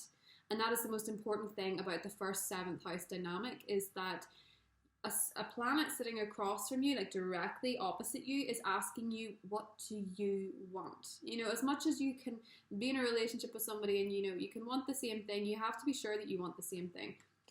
That's kind of part of the experience for you. And I think for a lot of you, your relationships are starting to move in a direction you like. And if they're not moving in a direction you like, this new moon is the perfect reset to either figure that out with somebody or to attract something in, because you're becoming, especially with Mars going direct in your career zone, you're becoming a lot more adept at setting boundaries on your work relationships as well, and your personal goals, and knowing when to rest, because you've really gone through a period of discovery here, and it's taught you to be more creative with your energy. And I see with the reparenting your card, the reparenting yourself card, you are dealing with tougher energies. We have this eclipse coming up in Gemini at the end of the month. That's going to be the next big moon cycle since the new moon that we're doing now. And I will get into that then. But you're headed towards quite an emotional time. So you want to make sure that you are very clear on what you want your future to look like, especially in terms of love and relationships. I also see with the unconditional love card and the transformation card is to have more respect and patience with yourself, to be very aware that you are, as with everybody else, you've gone through the changes of 2020 and you've done the best that you can. Okay, that's something to really bear in mind. Especially with the heart chakra card here, you have maybe had a poor perception of self, or you've not known your value, or you've not trusted yourself to make decisions. And I feel like that's really balancing out at the moment. You know, you're balancing out your yin and yang energies. And I think with Mars being retrograde, you've had a lot of problems with the yang energy, with taking action, with being confident, with going towards what you want. And I think with the Chariot now, this new moon is a time for you to get ready to act. You know, it's the retrogrades are ceasing, things are starting to move, Mercury is moving. A lot of this is to do with a manifestation occurring because of it as well. So the final meetup between Jupiter and Pluto is a manifestation for you. And it's a balancing of energies. So this is some kind of manifestation that will come in the form of an action from somebody else or an action from the universe rather than you doing something, because you're in the yin receiving end and this is going to be you accepting it. Okay, so your manifestation is coming. You don't really have to do much, but it's going to give you the incentive to move forward. And as I say, you know, with the transformation card, a lot of emotions from this Scorpio new moon onwards to the eclipse is going to be quite emotional for you. It's going to be quite intense. It's a very intense energy overall. But with the butterfly card, as I was mentioning in the beginning, one of the things you have to remember is that the butterfly, when it's in the cocoon, is the darkest moment before it comes out. Okay, so if you've really been through some dark experiences in terms of your partnership and love, or just in your business relationships too, obviously I have to include that in the 7th house, because sometimes that is how it manifests. You know, Taurus, for example, is going through a new moon in their 7th house here, and I know Taurus people that are happily married that are having trouble with business partners, so it can be that too. So that's something to bear in mind. But it looks like a very beautiful manifestation, Cancer, so I really like that for you. Be patient with yourself, be loving with yourself. You could be dealing with an air sign, an Aquarius, a Libra, a Gemini, but I feel like you're asserting some very strong boundaries overall, and it's making everything so much easier. So I'll see you soon, Cancer. Bye. Hi Leo, welcome to your new moon in Scorpio reading. The new moon in Scorpio is occurring, especially for Leo rising, in your 4th house, which is a lot to do with the home, it's a lot to do with the family, it's also to do with the past, interestingly enough. So we have a new beginning and a new way of looking at an old thing. So what does that mean? Well, we have a number of cards here that are suggesting that you have had a very significant 10 of Swords moment in the past. Okay, this is the 10 of Air, which is represented of the 10 of Swords. And I'm getting the impression that this new moon is a time when you are ready to let go of that pain, where you're ready to let go of that disappointment. I think it's, for some of you, maybe this doesn't apply. For some of you, it does. I think for many of you, it could be to do with a divorce, either in your childhood with your parents, or a significant split or divide in the family. Because this is a 4th house new moon, it's a way of looking at the past differently. For others of you, it was the breakdown of a relationship that you had quite high hopes for, or that it was karmic and you couldn't quite let it go, is one thing that I'm seeing here. And I get this impression, Leo, that now is time. Now is time to leave what was in the past, and to forgive those involved and to forgive yourself. And it's not about forgiving people. And I do find this kind of ironic because it's a Scorpio new moon, and since when has Scorpio been the benchmark of forgiveness? I make that joke because I am one, ha ha ha ha. But it's an unusual card that keeps coming up. But I suppose the part of a new moon in Scorpio is that forgiveness is actually one of the things that lets Scorpios breathe. It's one of the things that also lets you breathe. So I feel like there's a bit of pent-up aggression or upset, and it could be towards a parental figure, particularly the father. It could have been that a father did something, or an Aries did something, or maybe even a Scorpio. Maybe that's where the breakdown of this relationship was. But there's a substantial amount of pain in the past that you're ready to let go of with this new moon. You're ready to make peace with the past. And this new moon is obviously, as I've said in the beginning, it's aspecting Jupiter, and Jupiter is actually in your 6th house of day-to-day health and well-being. So what's coming up here is that letting go of the past and letting go of the disappointments attached to the past is actually very good for your health.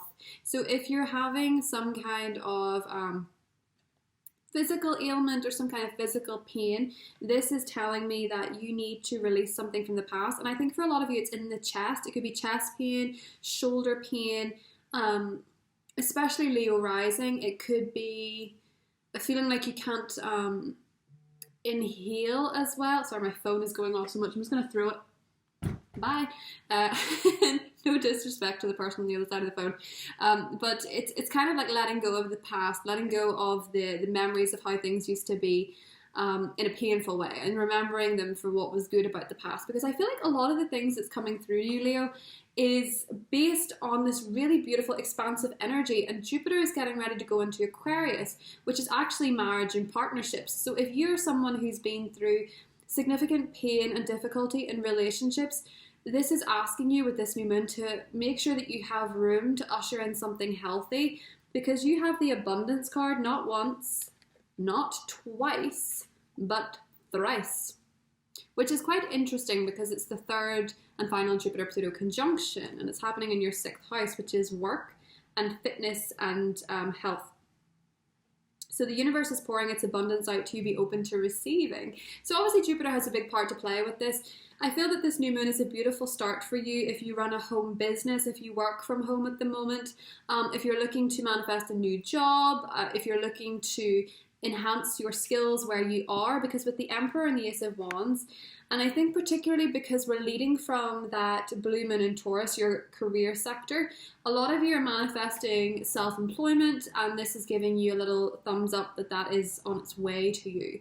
But it might be that you're manifesting a more substantial role where you are. So with the Garden card, I feel that you're really working very hard on what it is that you want to manifest in terms of work. And I think a few of you are maybe having mixed results because you're kind of undecided. You're maybe a little bit uncertain of what it is that you really want. But with the Ace of Air and the Wheel of Fortune, you're getting that clarity. So this is Jupiter moving into Aquarius. And it's saying, Leo, that there is going to be a very clear pathway presented to you, very clear news, and very clear and concise thought that you've been hoping for quite a long time with this 8 of Pentacles. It's letting you know that your time to harvest is coming soon. And by the full moon in Scorpio in 6 months, you're going to have something quite substantial. And I think for a lot of you, it's a home. I think you're ready to own a home, or buy a home, or rent a home, or change where you live, or start a family, or reconnect with your family, or make a relationship a live-in relationship. Or a lot of you could find yourself in the next 6 months living with a partner. In particular, an Aries or a Scorpio. But I'm also seeing that with the Emperor card here, Mars going direct in your 9th house is going to flood you with feelings of hope and optimism and excitement around this new moon, because it's a couple of days after Mars going direct. And I think with the Garden card, you know, it's very much a moment of enjoying where you are. So I'm getting this real flooding of emotion that Mars is going to bring back this spark for you.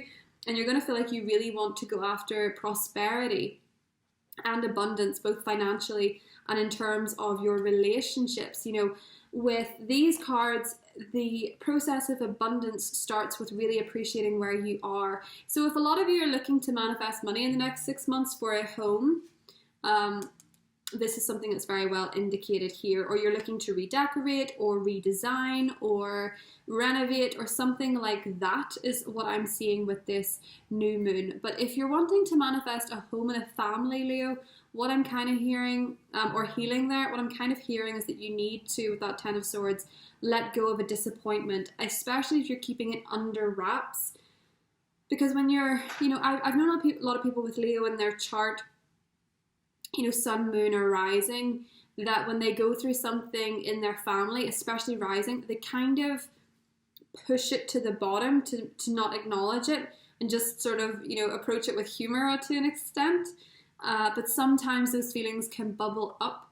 And I just feel like this new moon is saying that the couple of days before, because the new moon, it's so dark, maybe you will be letting go of those feelings, and maybe you'll just be wanting to talk a bit more about the things in the past that you felt very strongly about and you put a lot of feelings of security into, and when they crumbled, it's very hard for fixed signs to move past that. So I feel like there's new abundance ushering in. There's good fortune with this Jupiter cycle coming up with Aquarius, especially if you're looking for committed relationships, because that's your 7th house. Saturn will be there too. So again, there's kind of this emphasis on the committed, because Saturn's very serious. So if that's what you're looking for, or you're looking to solidify a relationship, that all seems to be coming up with the Jupiter cycle. But the one thing that this new moon gives you is a bit more clarity of thought, because to move from the 10 to the 1 is the suggestion that an old cycle, I look like I'm washing the windows, an old cycle has cleared. You know what I'm saying? And it's coming through a place of forgiveness and letting go. But I also feel like with the abundance card, there is an indication that you may have an easier time attracting money, and that's probably a lot to do with Neptune in your 8th house of joint resources going direct. Okay, so it's going to go direct in November as well. Won't be, you know, in complete motion for, I think, like a couple of months, but it is saying that that is something that's on the periphery for you. But Jupiter being in the 6th, you know, it is a time of abundance, because it's abundance in your health and your wealth. Okay, so that's all I have for you, Leo. I'll see you soon. Bye. Hi, Virgo. Welcome to your new moon in Scorpio reading. I'm sorry, my hair started to do funny things and it's distracting me, so I'm not going to look. Virgo. This new moon is occurring in the 3rd house of Scorpio for you, which is a lot to do with siblings. It's a lot to do with communication. It's a lot to do with the way that we verbalize what we want. And I'm getting this kind of a reset in your personal relationships, you know, your love life in particular, because it's aspecting so much in the 5th house. So we have Jupiter there in the 5th house for you, with Saturn there, and we have Pluto there. So one of the things that I've been talking about a lot in the Virgo readings lately is that, you know, Saturn is getting ready to leave your 5th house, and the 5th house is quite a dramatic place to be, but with Saturn there, it's kind of this restrictive pull. So Jupiter there could typically be a lot of excess, it could be a lot of fun, it could be a lot of romance, it could be a lot of good times, but with Saturn there, it can kind of rein that in a little bit. And I think over the last 3 years, Virgo, there has been at least a point, and I think it's reached its culmination this year when Saturn met Pluto back in January, and that conjunction is still going on. But the 3rd and final Jupiter-Pluto conjunction for you in that 5th house is really asking you to look at where there's an excessive something that is unhealthy, because Jupiter and Saturn are going to be going into Aquarius, your 6th house of health. And the reason that I'm saying unhealthy is because I see you really, with this new moon, you're really ready to let go of something really restrictive and really toxic. So with the Tower and the Temptation card, you're really ready to rebuild a foundation that's not built on obsessive thoughts, that's not built on that negative voice in your head that is making you envious or, you know, distant from people, because you have this kind of I feel like a lot of Virgos have this really critical voice in their head that tells them that they're not perfect, that they're not enough, and I think it can generate a lot of painful emotion for Virgos in this lifetime, because they're always striving for that level of success, they're always striving for that level of perfection, and they're always trying to help, and sometimes that can burn you out, and it can also leave you vulnerable to quite toxic people at times, because you're trying to help them, you're trying to perfect them, but sometimes they don't need perfection, they need a professional. Do you know what I mean? Like sometimes you can be trying to help someone best you can, but they can't help themselves. I just kind of get this impression, Virgo, that you're really walking away from a very unhealthy cycle. Ten of Swords and Eight of Cups. You've maybe walked away from a work environment that was really heavy. You've maybe walked away from a relationship that was really heavy, and it's been very tough on you. I can see that this year that Jupiter-Pluto conjunction in the 5th has been quite troubling in terms of how you view the world. It can make you feel quite, it can exaggerate where you're going to excess in some way or shape or form. It exaggerates the problems basically, you know, with Jupiter. It transforms where you need to change things. And I'm feeling like for a lot of you, you've had particularly problematic relationships with people, maybe due to envy, or you have maybe experienced envy in your relationships, and that's maybe the toxic habit that you're ready to kick, you know, to get rid of. Because with the Forgiveness card and the Miracle card, I feel like forgiveness is a big theme for a lot of the signs. And again, I said, you know, this in the Leo reading, it's not lost on me that it's ironic that the Forgiveness card has come up with a Scorpio new moon when Scorpio is just not associated with forgiveness. You know, I would get this at a Pisces new moon maybe, but I do think forgiveness is something that really holds Scorpios back, though, and that's when they have their Phoenix moment, when they forgive. So I think maybe for a lot of you with this Miracle card, forgiveness is the key to the miracle of this Jupiter-Pluto conjunction around the new moon for you. I think a lot of you have been dealing in organizations, maybe corporations, that have really drained you, and I think many of you are really ready for a new chapter in terms of your environments. I say that because we have the 8 of Earth, Fortune's Wheel, and the 4 of Wands, 4 of Fire in this deck. The link between the 3rd and the 5th house is an interesting one, because it makes me think of communication and communicating love, you know, communicating how you feel. And I think for a lot of you, that's going to be a lot easier going forward, especially in terms of creativity and generating a lot of caring connections, as comes up in this card. And one of the things I talked about in your general was about understanding that somebody can be very different from you and it can still work. It just matters that the balance is right. So with the 6 of Pentacles here, I think you've been very off balance, and it's a lot to do with verbal communication. So with this new moon, you have to verbalize, especially to the water signs and the fire signs, Scorpio, Cancer, Pisces, Aries, Leo, Sagittarius, what it is that you actually need, you know, what it is that you actually want from people. And that's how it manifests. I also have very Irish names here, Anya and Una, as your 2 goddess guidance cards, which is quite cool. So taking a leap of faith, but easy does it. There's no need to hurry or force things to happen. Everything's occurring in perfect timing. So with that 5th house, I feel like a lot of you have been trying to manifest love, or trying to manifest, yeah, I think you've been trying to manifest love. This is coming up for a lot of people. I suppose it's maybe to do with the fact that the new moon is loosely semi-sextile Venus, I believe. I'm not entirely sure of that, so I'm sure someone will correct me in the comments if I'm wrong. But I'm pretty sure there's a lovely aspect with Venus around this new moon. So one of the things I'm seeing here for you is caring connections that you don't have to force, okay? With the Wheel of Fortune, everything is happening here in perfect timing. And in terms of work as well, I feel like things are manifesting, but you have to take some kind of affirmative action with confidence. it's kind of like where things have been really troubling to manifest in terms of work, Virgo, especially if you're Virgo rising. Jupiter moving into the 6th house will probably help that quite a bit, especially if you're trying to manifest jobs, okay? Because the 6 of Pentacles is known as the hiring card, so you may find yourself by the end of the year hired for something that you've waited for quite a long time with, and it might be to do with working in a new building, I hear. So working with a group set of people who are all very creative, who are all very driven to do the same thing. But it does require some action. It also requires you to close out a period where you've been very maybe envious of other people's success, or where you have felt less than, or where you felt very easily swayed by certain things. You know, what I'm hearing is no quick fixes. Don't be doing anything that's a quick fix. And when you forgive the past and you have your Phoenix moment, it will be very miraculous for you. It will be something that feels very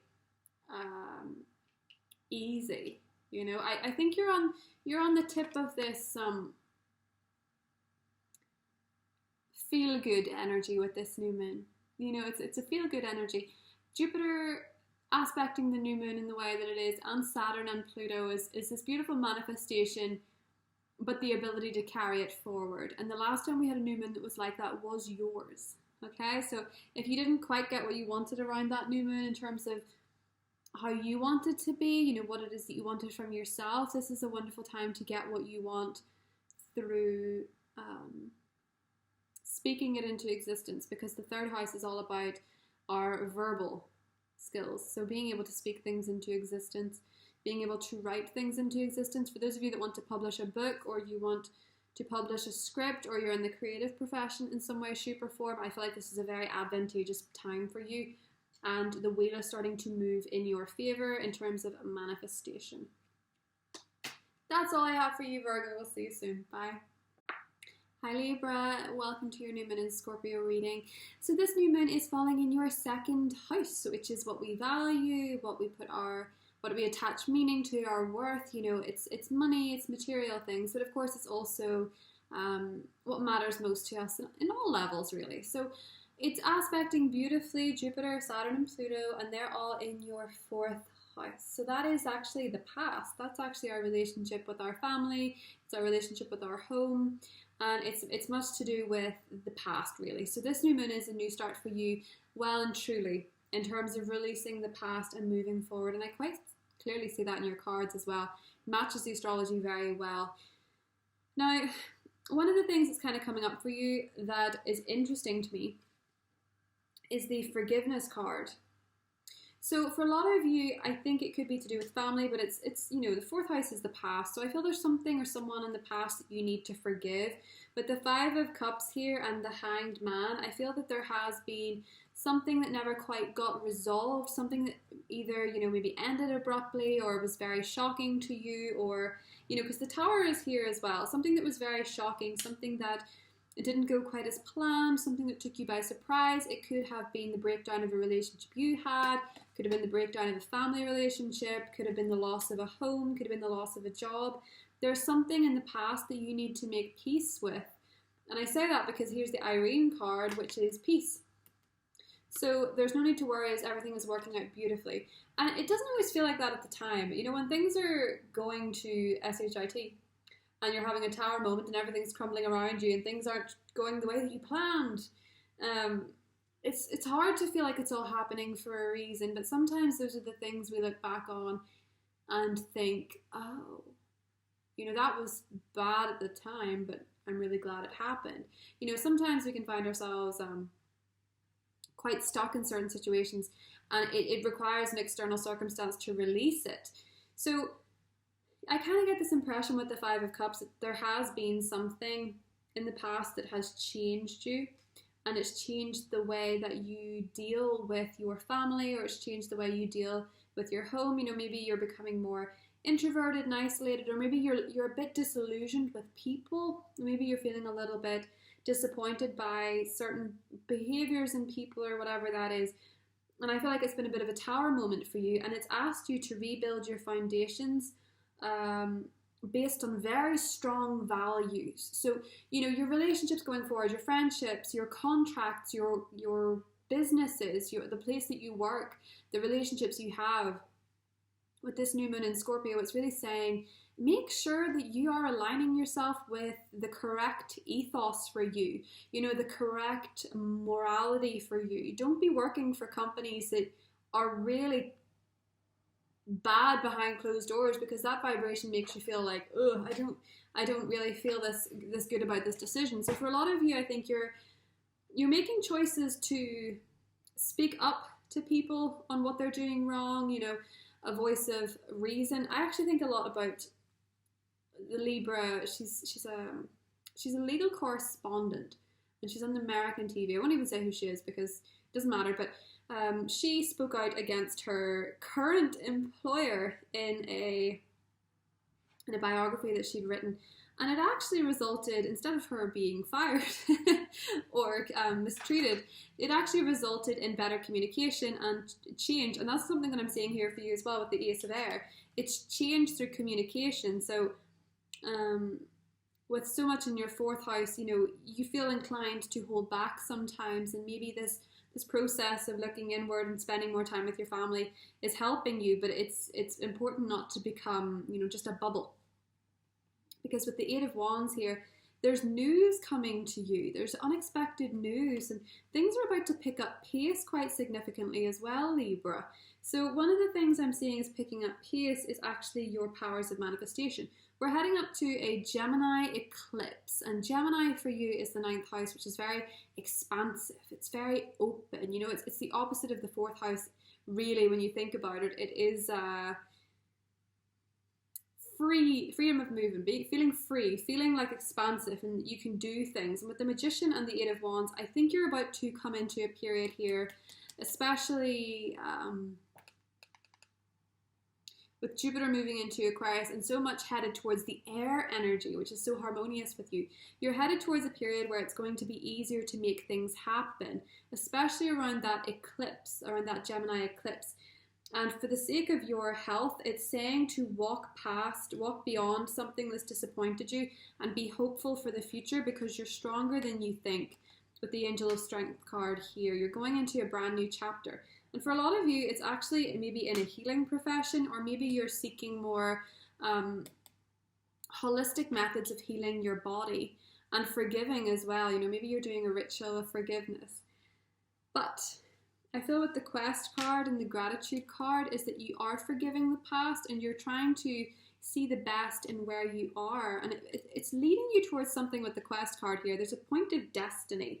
And there usually is with the Eight of Cups. You know, he's not just going out in search of something entirely new. He has an idea, but he's hopeful because he knows that the past hasn't worked out for a reason. And the Hanged Man card is a lot to do with being stuck in a state of limbo, but it's also to do with seeing things from a different perspective. You know, the world's a better place when you're upside down. It's about seeing things differently, seeing things from a different perspective, and seeing that you are actually a powerful instigator of change going forward. There is a lot of change going on for you. And some of it's good, and some of it feels like it's a loss of the old way of doing things. But you are an instigator of making wonderful changes in your own personal life, but also in the life of others. You know? You're on some kind of mission here, and I feel like it's very healing for people around you. So maybe you are the person that speaks up at work, and it results in change, which helps other people. Maybe you are taking on a new profession that's more focused on helping people. Maybe you are committed to a group that's healing people. And maybe really you have to go forward with this sense of peace for who you are and the decisions that you've made. You know, the 2nd house, as I say, is about value. So going into the next phase is really a time where you speak your truth and you do what's right and you do what's fair. Because with this new moon being such a new beginning for everybody, but also for you, because it's touching that conjunction it is a point where you have to say, I'm beyond the past now and I'm looking forward. I really am going to make this future into something quite special. As well as that, Mars is in your opposite sign still. It's now going direct on the 13th, so this is going to smooth over partnerships. That's maybe where your forgiveness has to be if you're in a relationship. Maybe you've been really doing each other's heads in. And now is a time of peace and things are going to start to feel a lot more harmonious. Again, that counts for business partners, people you're in partnership with in work. That's all going to start getting better. With the Eight of Wands and the Ace of Air, communication is improving in general. Okay, so things are going to start to smooth over. I think it's the challenges that you faced have really helped you see things differently and get a different angle on what you're doing. And from there, you can just manifest about anything. The Magician card is powerful. And as well as that, with the Tower card, I'm kind of thinking that maybe the Uranus conjunction to the full moon and Halloween in a very dark side of the sky for you, you know, the 8th house of secrets being illuminated, maybe it has exposed a lot of things that you can't unsee, and that's where your inspiration and that's where your changes lie, and that's how you know where you're going. So that is all I have for you, Libra. I'll see you soon. Bye.